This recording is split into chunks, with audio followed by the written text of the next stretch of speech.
ಹಿಂದೂ ಯುವತಿಯರ ಬಳಿಕ ಯುವಕರು ಇಸ್ಲಾಂ ಸಂಘಟನೆಗಳ ಟಾರ್ಗೆಟ್. ಗದಗದಲ್ಲಿ ಇಸ್ಲಾಂ ಧರ್ಮಕ್ಕೆ ಹಿಂದೂ ಯುವಕನ ಮತಾಂತರ ಆರೋಪ.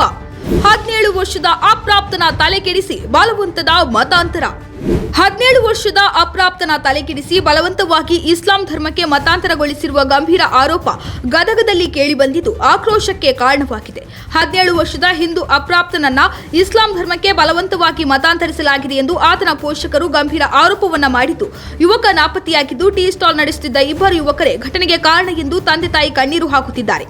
ಸ್ನೇಹ ಪ್ರೀತಿಯ ನೆಪದಲ್ಲಿ ಹಿಂದೂ ಯುವತಿಯರನ್ನ ಬಲೆಗೆ ಬೀಳಿಸಿಕೊಂಡು ಲವ್ ಜಿಹಾದ್ ನಡೆಸಿದ ಆರೋಪಗಳು ರಾಜ್ಯದಲ್ಲಿ ಮೇಲಿಂದ ಮೇಲೆ ಕೇಳಿ ಬರುತ್ತಲೇ ಇದ್ದು, ಈ ಕುರಿತು ಹಿಂದೂ ಸಂಘಟನೆಗಳು ಬಹಳ ವರ್ಷಗಳಿಂದಲೇ ವಿರೋಧ ವ್ಯಕ್ತಪಡಿಸಿ ಧ್ವನಿ ಎತ್ತುತ್ತಲೇ ಬಂದಿವೆ. ಇದೀಗ ಹಿಂದೂ ಯುವಕರನ್ನ ತಲೆಕೆಡಿಸಿ ಇಸ್ಲಾಂಗೆ ಮತಾಂತರ ಮಾಡಿರುವ ಆರೋಪ ಗದಗದಲ್ಲಿ ಕೇಳಿ ಬಂದಿದ್ದು ಮತ್ತೆ ಹಿಂದೂ ಸಂಘಟನೆಗಳ ಆಕ್ರೋಶಕ್ಕೆ ಕಾರಣವಾಗಿರೋದು ಮಾತ್ರವಲ್ಲದೆ ಹಿಂದೂ ಹುಡುಗಿಯರ ಬಳಿಕ ಹಿಂದೂ ಯುವಕರು ಕೂಡ ಇಸ್ಲಾಂ ಮೂಲಭೂತವಾದಿ ಸಂಘಟನೆಗಳ ಟಾರ್ಗೆಟ್ ಆದ್ರ ಎನ್ನುವ ಪ್ರಶ್ನೆ ಉದ್ಭವಿಸಿದೆ.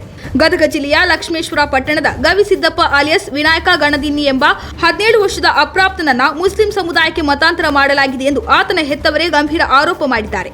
ಲಕ್ಷ್ಮೇಶ್ವರ ಪಟ್ಟಣದಲ್ಲಿ ಟೀ ಸ್ಟಾಲ್ ಇಟ್ಟುಕೊಂಡಿರುವ ಸೋಹಿಲ್ ಮತ್ತು ಗಲ್ಲು ಎಂಬವರ ವಿರುದ್ಧ ಆರೋಪ ಕೇಳಿ ಬಂದಿದ್ದು, ಅವರ ಟೀ ಸ್ಟಾಲ್ಗೆ ಗವಿಸಿದ್ದಪ್ಪ ನಿತ್ಯ ಟೀ ಕುಡಿಯಲೆಂದು ತೆರಳುತ್ತಿದ್ದ. ಆ ವೇಳೆ ಸೋಹಿಲ್ ಮತ್ತು ಗಲ್ಲು ತಮ್ಮ ಮಗನ ತಲೆಕೆಡಿಸಿದ್ದಾರೆ ಎಂದು ಆರೋಪಿಸಲಾಗಿದೆ.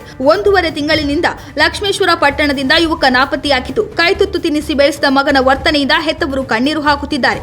ಓದಿನಲ್ಲೂ ಮುಂದಿದ್ದ ಮಗ ಇತ್ತೀಚೆಗೆ ಸರಿಯಾಗಿ ಕಾಲೇಜಿಗೆ ಹೋಗುತ್ತಿರಲಿಲ್ಲ. ಈ ವಿಚಾರವನ್ನ ಆತನ ಬಳಿ ಪ್ರಶ್ನಿಸಿದರೆ ಉತ್ತರ ಸಿಗದ ಕಾರಣ ಮಗನಿಗೆ ಏನಾಗಿದೆ ಎಂದು ಯೋಚಿಸುತ್ತಿದ್ದ ಪೋಷಕರಿಗೆ ಆತ ಸೋಹಿಲ್ ಮತ್ತು ಗಲ್ಲು ನಡೆಸುತ್ತಿದ್ದ ಟೀ ಅಂಗಡಿಯಲ್ಲಿ ಕೆಲಸಕ್ಕೆ ಸೇರಿದ್ದು ಗೊತ್ತಾಗಿದೆ.